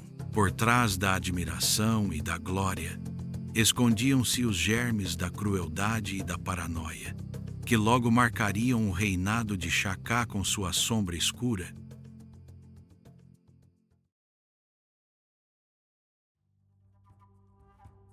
Parte 2. A crueldade, a paranoia e o luto sangrento após a morte de Nandi. A grandeza de Shaka atingia seu ápice, mas essa ascensão fulgurante deixara nele cicatrizes invisíveis. Por trás da imagem do rei venerado e do estrategista genial, permanecia o menino humilhado, o exilado desprezado, o homem moldado pela dor. Essas feridas, por muito tempo contidas, transformaram-se em crueldade e desconfiança doentia. O reinado do conquistador, já marcado pela disciplina e pelo terror, entrou em uma fase ainda mais sombria, onde a paranoia e a violência tornaram-se o cotidiano. A morte de Nandi, a mãe de Shaka, marcou uma virada decisiva. Ela fora seu refúgio na infância, seu apoio no exílio, a única que sempre acreditara nele quando o resto do mundo o rejeitara. Mesmo como rei, Shaka mantinha por ela um afeto profundo, quase sagrado. Ela era a raiz de sua força, a voz que o incentivara a nunca desistir. Quando ela morreu, foi como se a única âncora humana que o conectava à compaixão se rompesse. O luto foi terrível. Shaka, inconsolável, deixou-se levar por uma dor desmedida. Mas essa dor, em vez de se transformar em recolhimento, degenerou em loucura. Para expressar seu sofrimento, ele decretou um luto nacional de uma brutalidade inaudita. Durante vários meses, proibiu casamentos e nascimentos. As mulheres grávidas foram condenadas, pois dar à luz em tempos de morte era visto como uma ofensa à sua dor. Todo o povo foi mergulhado em uma atmosfera de opressão insustentável. Os rebanhos, fonte vital de alimento, também foram afetados. Shaka ordenou que vacas fossem abatidas para simbolizar o luto, privando assim seu povo de parte de sua subsistência. Alguns testemunhos relatam que ele até proibiu o consumo de leite, uma bebida essencial, por representar uma vitalidade inaceitável em tempos de tristeza. O povo, sobrecarregado, sofria de fome e medo, mas ninguém ousava contestar as ordens do rei. Essas medidas absurdas revelaram o lado mais sombrio de seu reinado. Shaka não era mais apenas um líder exigente, ele se tornava um tirano imprevisível. Sua dor pessoal transformava-se em lei universal, imposta a milhares de pessoas que não tinham outra escolha senão obedecer ou morrer. Aqueles que tentavam protestar eram executados sem piedade. O Kraal Real tornou-se um lugar de terror, onde as decisões do rei, cada vez mais arbitrárias, eram impostas como decretos sagrados. A paranoia de Shaka se intensificou.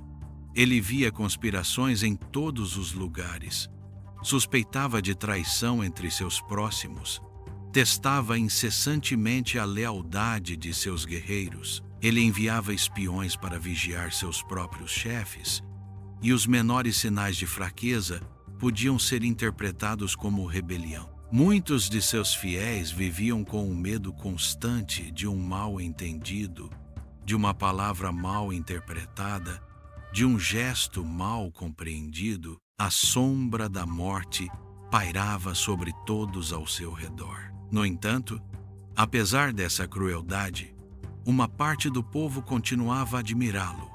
Alguns viam em sua severidade a expressão de uma força sobre-humana, de uma vontade divina. O medo misturava-se ao respeito, como se Shaka não fosse mais realmente um homem, mas uma força da natureza, ao mesmo tempo protetora e destrutiva. A lenda começava a se misturar à realidade, amplificando sua imagem além da simples história humana. Mas as tensões se acumulavam. Os clãs submetidos, exaustos pelas guerras, começavam a murmurar. Mesmo dentro de seu povo, alguns se perguntavam até onde iria a loucura do rei. Os anciãos, outrora guardiões das tradições, sentiam-se relegados ao silêncio. Os chefes militares temiam suas cóleras imprevisíveis.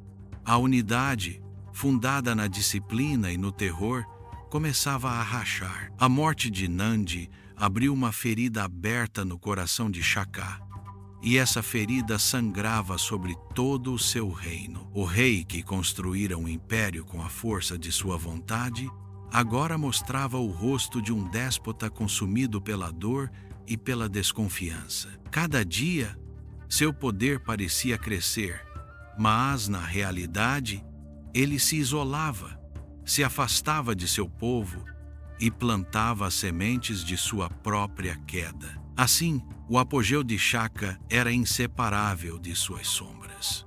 Sua grandeza militar e política não podia ser dissociada de sua crueldade e paranoia. O luto sangrento de Nandi marcou uma virada, revelando que mesmo os maiores conquistadores são vulneráveis às feridas íntimas. E nesse misto de glória e terror, o reino Zulu entrava em uma fase em que sua coesão, até então sólida, seria duramente testada.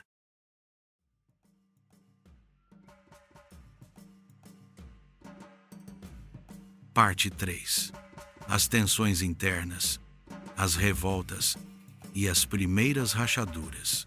O reinado de Shaka, construído sobre vitórias brilhantes e uma disciplina de ferro, parecia invencível, mas por trás dessa fachada de unidade, começavam a surgir rachaduras. À sombra do luto sangrento de Nandi, as ordens cruéis, a paranoia crescente do rei, pesavam sobre seu povo.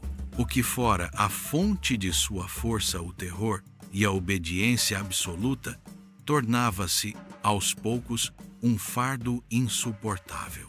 Os primeiros sinais apareceram nos murmúrios das aldeias. As famílias, exaustas pelos constantes recrutamentos de jovens para os impi, sofriam ao ver seus filhos partirem e não voltarem. As proibições absurdas ligadas ao luto de Nandi deixaram marcas. A fome, as privações, o medo. Muitos começavam a se perguntar se o rei, outrora visionário, não se tornara um tirano cego por sua própria dor. Os chefes de clãs integrados à força no reino Zulu também expressavam seu descontentamento. Privados de sua autonomia, submetidos a ordens vindas diretamente da corte de Shaka, eles viam sua autoridade tradicional se corroer. Alguns suportavam essa perda de poder por medo, mas outros, mais orgulhosos ou ambiciosos, começavam a pensar em revolta. As tensões se acumulavam nas sombras, invisíveis na superfície, mas muito reais. Os primeiros incidentes eclodiram nos territórios recentemente conquistados. Algumas aldeias recusaram fornecer suprimentos aos impi. Famílias esconderam seus filhos para evitar o serviço militar. Pequenas revoltas locais foram brutalmente reprimidas. Shaka enviava suas tropas para punir os rebeldes, incendiar seus kraus, dispersar suas famílias. Esses castigos exemplares mantinham a ordem, mas também alimentavam um ressentimento surdo. Cada repressão reforçava o medo, mas também o ódio. Mesmo dentro do exército, a lealdade começava a rachar. Os impi, outrora galvanizados pela energia de Shaka, agora suportavam um regime de disciplina tão duro que se tornava insustentável. As punições por desobediência ou fraqueza eram frequentes e sangrentas. Os guerreiros viviam com o medo constante de desagradar o rei. Alguns obedeciam por convicção, mas muitos eram movidos apenas pelo medo. E o medo, tão eficaz a curto prazo, sempre fragiliza a coesão a longo prazo. A paranoia de Shaka atingia novos patamares. Ele suspeitava de seus próprios oficiais, de seus próximos, até mesmo de seus irmãos, de conspirarem contra ele. Ele testava sua fidelidade com provas absurdas, exigindo demonstrações de obediência inquestionável. Aqueles que falhavam eram executados. Essas práticas, longe de fortalecer seu poder, corroíam aos poucos a confiança. Os mais leais viviam aterrorizados com a possibilidade de cometer um erro, e os ambiciosos começavam a ver na eliminação de Shaka uma solução para salvar o reino de sua loucura. No entanto, apesar dessas tensões, Shaka permanecia temido. Sua reputação de gênio militar e conquistador invencível continuava a impressionar. Os inimigos externos ainda hesitavam em atacar, cientes do poder dos Impi, mas internamente o chão começava a rachar. As revoltas locais, embora contidas, mostravam que o sistema atingia seus limites. A sociedade Zulu, transformada em uma máquina de guerra, lutava para suportar a pressão constante. Os anciãos, guardiões das tradições, preocupavam-se em silêncio. Para eles, Shaka rompera o equilíbrio ancestral. Ele dera ao povo glória e poder, mas ao custo de um desenraizamento profundo. Os costumes, os ritos, a vida comunitária foram substituídos por uma obediência total ao rei e ao seu exército. Muitos temiam que os ancestrais acabassem se afastando desse rei cruel demais, ávido demais por controle. As tensões atingiram um novo ponto crítico quando vários chefes submetidos decidiram se rebelar em segredo. Embora rapidamente esmagados, seu gesto mostrava que o medo do rei não era mais suficiente para garantir a obediência. Shaka, furioso, intensificou ainda mais a repressão. Mas, quanto mais ele golpeava, mais isolava seu poder. Sua autoridade absoluta tornava-se uma gaiola, onde ele se afastava dos conselhos e do apoio daqueles que outrora o sustentaram. Dentro de sua própria família, as tensões cresciam.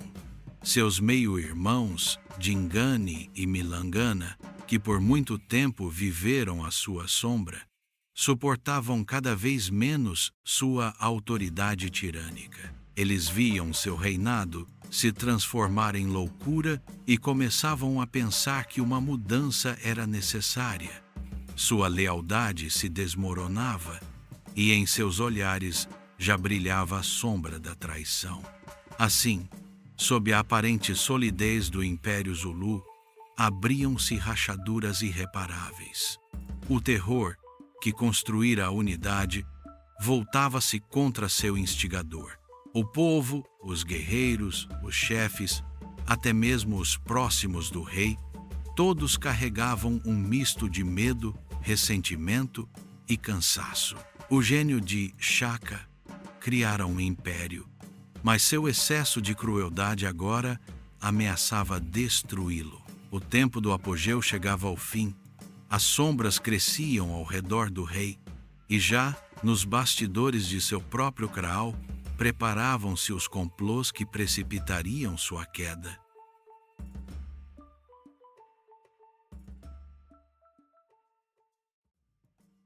Capítulo 5. A queda e o legado. Parte 1. A chegada dos europeus e os novos equilíbrios de poder. No momento em que o Império Zulu atingia seu zênite, o horizonte, a leste e ao sul, enchia-se de novas silhuetas. Caravanas de bois, carroças rangentes, homens pálidos com olhares calculistas, fuzis que falavam de longe e matavam sem que se visse a mão.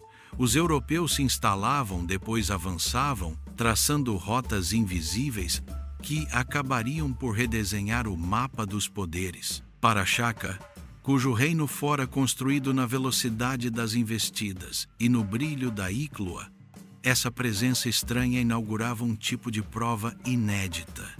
Uma guerra de lentidão, de tratados, de entrepostos, de promessas e de emboscadas políticas. No início, os contatos foram dispersos, quase anedóticos.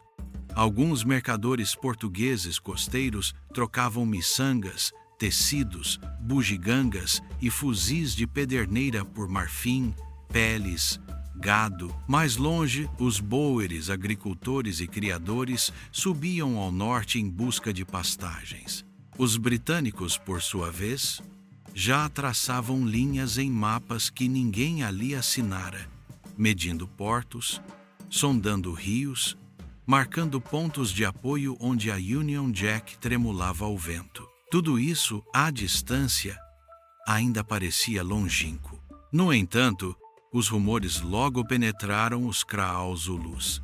Dizia-se que esses homens eram capazes de abater um guerreiro à distância de um rio, de cavalgar um dia inteiro sem se cansar, de se cobrir com peles de aço que repeliam as lanças. Shaka observava sem pestanejar. Ele enviava emissários, fazia os viajantes falarem, interrogava os adivinhos. Sabia distinguir ilusões de ameaças. As armas de fogo da época, lentas para recarregar, imprecisas sob a chuva, não o assustavam tanto quanto alguns contavam. O que o preocupava era a lógica paciente desses estrangeiros, sua maneira de oferecer, medir, registrar, reclamar. A guerra que ele dominava era questão de horas e poeira. A deles fluía como tinta em registros, depois voltava na forma de tratados, empréstimos, proteções, pactos que prendiam sem derramar sangue. Alguns chefes submetidos à Shaka viram nos europeus uma oportunidade. Bastaria, pensavam, obter um punhado de fuzis e alguns cavalos para equilibrar o terror Zulu. Eles comerciavam em segredo, trocavam bois por mosquetes e tentavam disparos desajeitados sobre as ervas altas. Shaka agia rápido, como de costume. Os Kraal suspeitos eram cercados ao amanhecer, as armas confiscadas, os líderes punidos, mas cada mosquete apreendido era substituído por outros dois que, por caminhos tortuosos, reapareciam mais adiante. Não era mais uma batalha, era uma infiltração. Os ingleses, mais habilidosos com palavras do que com lanças, enviavam homens de boa aparência, limpos e corteses, que traziam presentes, cobertores, chá, facas brilhantes, espelhos que refletiam um mundo invertido. Eles saudavam, sorriam, tomavam notas, elogiavam a disciplina dos impi, admiravam a beleza dos escudos, se espantavam com os Amakanda. Mas, por trás dos elogios, adivinhava-se um método: estabelecer hábitos de troca, fixar costumes, criar uma necessidade. O que se provava acabava fazendo falta quando não se tinha mais. E essa falta gerava dependência. Shaka compreendeu isso. Ele fechou suas portas, reforçou as fronteiras, proibiu certos trocos. Queria que os Zulus permanecessem senhores de seus desejos. Onde a força não passava, passava a informação. Os boires, zelosos de seus rebanhos, falavam pouco e atiravam bem. Evitavam confrontos abertos, preferindo terrenos acidentados, vales onde os cavalos podiam surpreender. Os britânicos, por sua vez, observavam e redigiam relatórios. Logo, a Europa possuía descrições do Zululand, caminhos de acesso, números aproximados de guerreiros, reservas de gado, colheitas. O poder que melhor escreve prepara o poder que golpeia. Para Shaka, o equilíbrio se complicava. Até então, cada vizinho podia ser cercado, pressionado, destruído, cortava-se a fuga com as cornas, esmagava-se o centro com o peito, soltavam-se os rins para o golpe final. Mas contra um adversário que não era um único chefe, nem um único Kraal, nem uma única fronteira, a corna de búfalo encontrava o vazio. Os estrangeiros esquivavam-se, reapareciam em outro lugar, falavam por muitas bocas, escreviam por muitas mãos, e suas decisões nasciam longe, em uma ilha de névoa ou em um acampamento itinerante puxado por bois. Onde atacar quando o inimigo está em todos os lugares e em lugar nenhum? Outra dificuldade surgia do próprio prestígio de Shaka. Sua força expandira o reino a uma velocidade nunca vista. Os vencidos, dispersos, guardando em si a brasa de velhos rancores, agora encontravam ouvidos europeus para suas queixas e às vezes fuzis para seus sonhos. Assim formou-se um novo triângulo: Zulus, vizinhos submetidos ou fugitivos, e europeus. Nesse jogo, era preciso negociar enquanto se inspirava medo. Inspirar medo sem empurrar definitivamente para os braços do estrangeiro. Falar sem se comprometer. Shaka tentou caminhar nessa corda bamba, mas sua natureza preferia a clareza das vitórias, não a lama dos acordos. Houve encontros. Às vezes, um aperto de mãos. Às vezes, apenas uma observação à distância. Presentes foram trocados. Foram propostas rotas seguras, segurança para os mercadores, tarifas. Os britânicos diziam comércio. Os boeres diziam pastagens. Shaka respondia soberania. Ele queria controlar o ritmo, manter a iniciativa, decidir onde as portas se abriam e quem as cruzava. Cada concessão lhe parecia uma pedra retirada da base do trono. A estação das chuvas chegou com seus caminhos lamacentos e ervas altas. Os impi continuavam a treinar, batendo seus escudos, a íclua brilhando quando um raio de sol trespassava. No entanto, nas vigílias, falava-se dos homens das carroças, de suas estranhas bestas que relinchavam, dos fogos que saíam de seus tubos, de seus livros cobertos de signos. Os anciãos diziam: um rei não teme a tempestade, ele conta os relâmpagos. Shaka contava, mas esses relâmpagos não vinham do céu. Partiam de múltiplos horizontes, às vezes até de além-mar. Na mente do rei, o mapa mudava. Ele designou patrulhas para vigiar as trilhas dos boeres, deslocou regimentos para bloquear certos vales, reforçou postos nas alturas de onde o olhar abrangia a planície, proibiu trocas julgadas perigosas, exigiu que toda arma estrangeira apreendida fosse levada ao Kraal real.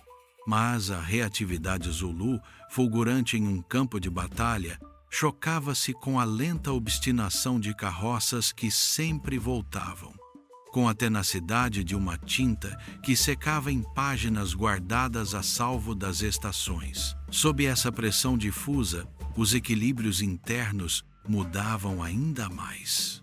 Chefes fronteiriços, cansados do jugo de ferro, viam na presença europeia um contrapeso, se não uma salvação. Outros, fiéis a Shaka, pressionavam para atacar com força, dar uma lição, como se dispersam chacais ao redor de um cercado. O rei hesitou raramente em sua vida. Aqui, porém, cada solução trazia seu oposto: atacar e unir o inimigo, negociar e diminuir o temor que sustentava o império. Assim, a chegada dos europeus não trouxe de imediato a derrota aos Zulus. Ela instilou a incerteza. A incerteza corrói a ponta da lança, embota o fervor dos cânticos, dilui o medo em rumores de trocas possíveis. Um império, para permanecer império, precisa de um horizonte claro. Shaka descobria um horizonte embaçado, cheio de intermediários, promessas, escrituras. Sua força permanecia temível, seus regimentos ainda invictos, seu nome ainda um trovão. Mas já, na luz oblíqua dos fins de tarde, adivinhava-se que outro tempo se anunciava. Um tempo em que a vitória não se mediria mais apenas pelo número de escudos quebrados, mas pela capacidade de manter um escritório, uma rota, um tratado. Esse deslizamento, imperceptível dia após dia, foi o prólogo da queda. Não porque os Zulus de repente enfraqueceram, mas porque o mapa, o vocabulário e os métodos do poder mudavam ao seu redor. E quando o mundo muda, o rei que só tem a lança para falar deve aprender outras línguas, ou se calar rugindo. Shaka, ele não sabia nem se calar nem ceder. Decidiu segurar ainda mais firme essa escolha. Em breve, chocaria não apenas com os europeus, mas com as sombras já erguidas em sua própria casa.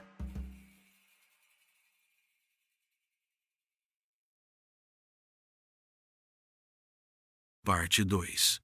A traição dos irmãos e o assassinato de Shaka. Na força de sua idade, Shaka permanecia temido. Seu nome ainda bastava para fazer tremer os clãs vizinhos e inspirar um misto de respeito e temor a seus guerreiros. Mas, por trás da fachada do rei conquistador, as fissuras cresciam. O povo, sobrecarregado por seus decretos de luto e suas exigências implacáveis, murmurava nos kraus.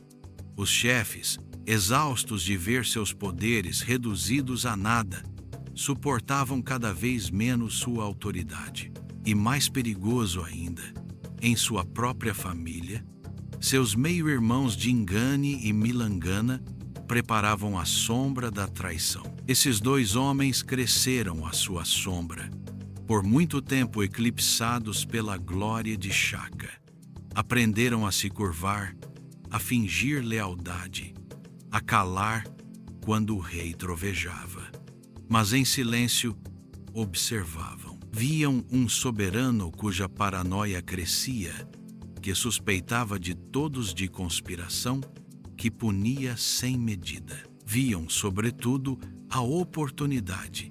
Se Shaka caísse, eles poderiam herdar um reino poderoso, já construído, pronto para ser governado. A tensão aumentava à medida que os excessos do rei se acumulavam.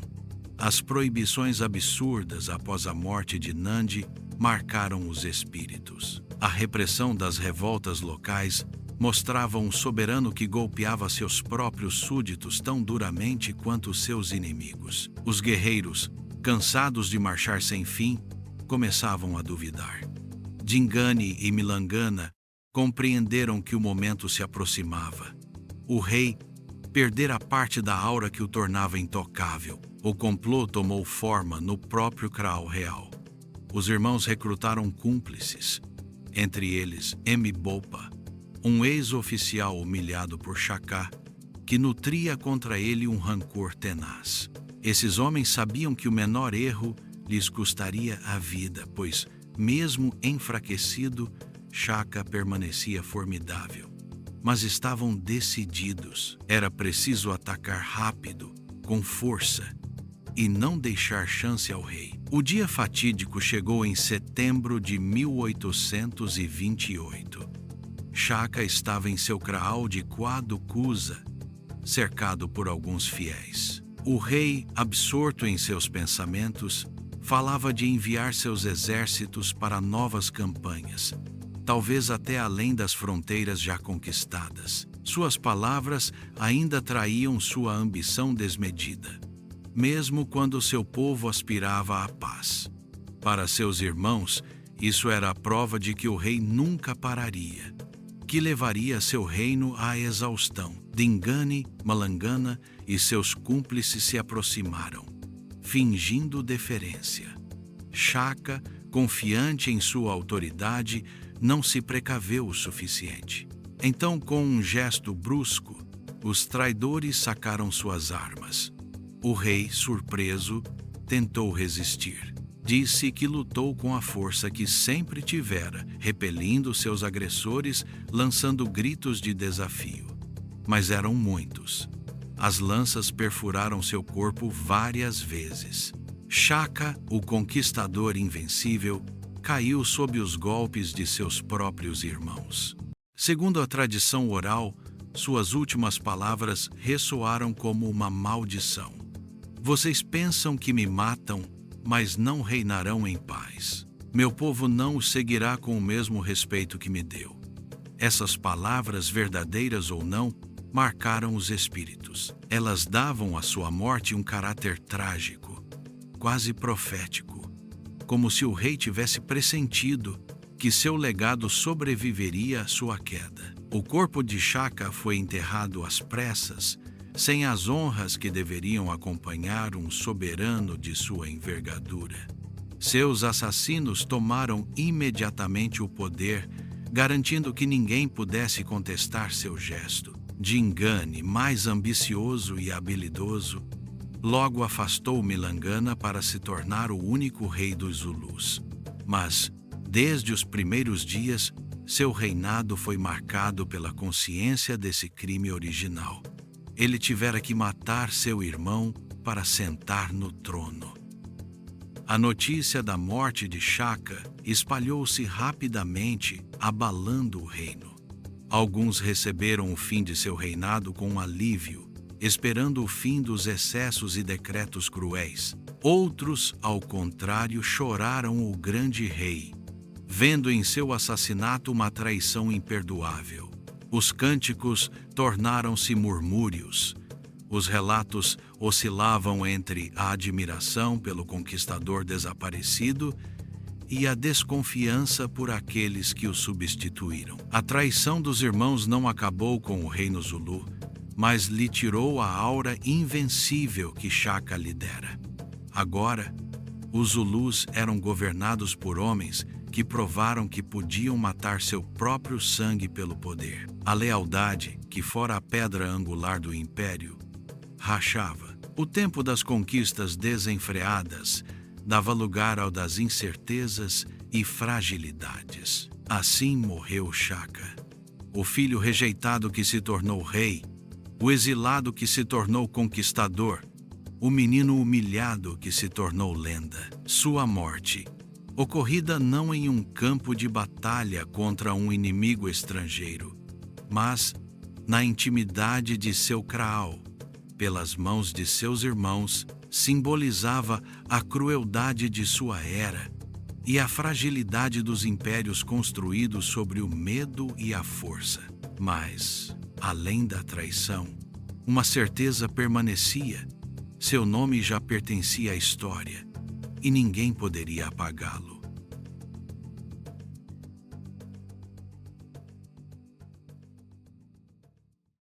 Parte 3. Legado, lenda e memória do conquistador da África. A morte de Shaka, tão brutal quanto inesperada, não pôs fim à sua influência. Pelo contrário, sua ausência abriu caminho para uma transformação de sua imagem. O homem, com seus excessos e cóleras, suas reformas e vitórias, desapareceu. Mas a lenda começou a se forjar no instante em que seus irmãos cravaram suas lanças em seu corpo. A partir de então, Shaka não pertencia mais apenas ao seu povo. Ele entrava na memória coletiva da África, depois do mundo inteiro, como um dos maiores chefes de guerra da história. Para os Zulus, seu legado era duplo. Por um lado, ele dera ao povo uma identidade forte, um orgulho inédito. Antes de Shaka, os Zulus eram apenas um clã entre outros, pequeno, frágil, frequentemente desprezado. Depois dele, era uma nação temida, cujo nome ecoava até as fronteiras distantes. As reformas militares, sociais e políticas que ele impusera continuaram a organizar o reino muito após sua morte. Os Impi permaneceram uma força formidável. As estruturas de comando continuaram em vigor, e a disciplina instaurada por Shaka seguiu moldando as gerações seguintes. Mas, por outro lado, seu reinado também deixou cicatrizes. Os decretos cruéis, as execuções arbitrárias, os lutos impostos semearam medo e desconfiança. Seu assassinato por seus irmãos foi, em parte, possibilitado por essa atmosfera opressiva. Muitos se lembravam dele não apenas como um chefe visionário, mas também como um tirano cuja dureza acabou isolando o poder. Essa dualidade, grandeza e crueldade, tornou-se inseparável de sua imagem. Com o tempo, a lenda começou a superar a história. Os griot, os contadores de histórias e os anciãos enfeitaram suas vitórias, amplificaram seus feitos. Alguns relatos o retratavam como invencível, capaz de abater dezenas de inimigos sozinho no campo de batalha. Outros afirmavam que ele vira em sonhos o futuro de seu povo, que fora guiado pelos ancestrais. Sua figura tornou-se a de um herói mítico, meio homem, meio força sobrenatural. Quando os europeus mais numerosos e organizados começaram a se impor na região ao longo do século XIX, descobriram essa lenda. Os relatos sobre Shaka fascinaram exploradores, missionários e colonos. Alguns o descreviam como um déspota sanguinário, comparando sua brutalidade à dos piores tiranos conhecidos. Outros, ao contrário, viam nele um gênio militar comparável aos maiores estrategistas da história universal. A verdade provavelmente estava entre esses dois extremos, mas esse contraste contribuiu para alimentar o mito. Na memória africana, Shaka tornou-se uma figura de resistência e orgulho. Ele representava a capacidade de um povo de se unir, se defender, afirmar sua existência diante das ameaças externas. Mesmo que seus herdeiros não conseguissem manter o império com o mesmo vigor, a lembrança de Shaka inspirou outros chefes e outras revoltas. Seu nome tornou-se um grito de guerra, uma prova de que a África produzira conquistadores tão poderosos quanto os do resto do mundo. No plano militar, suas reformas deixaram uma marca duradoura.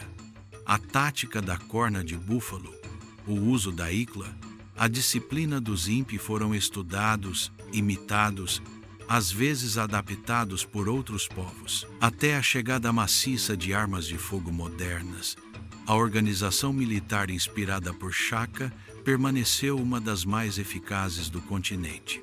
Seu gênio estratégico ainda é ensinado hoje como um exemplo de adaptação e inovação diante de condições locais.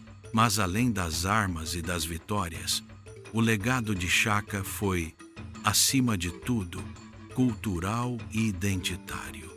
Ele forjara uma consciência Zulu, uma identidade comum que transcendia os clãs e as famílias. Essa consciência permitiu aos Zulus atravessar as provações posteriores à chegada dos colonos, as guerras, as migrações com um orgulho que vinha diretamente de seu rei fundador. Sem Shaka, o povo Zulu talvez tivesse desaparecido na mosaica de clãs. Com ele, tornou-se uma nação cuja memória sobreviveu a todas as tempestades.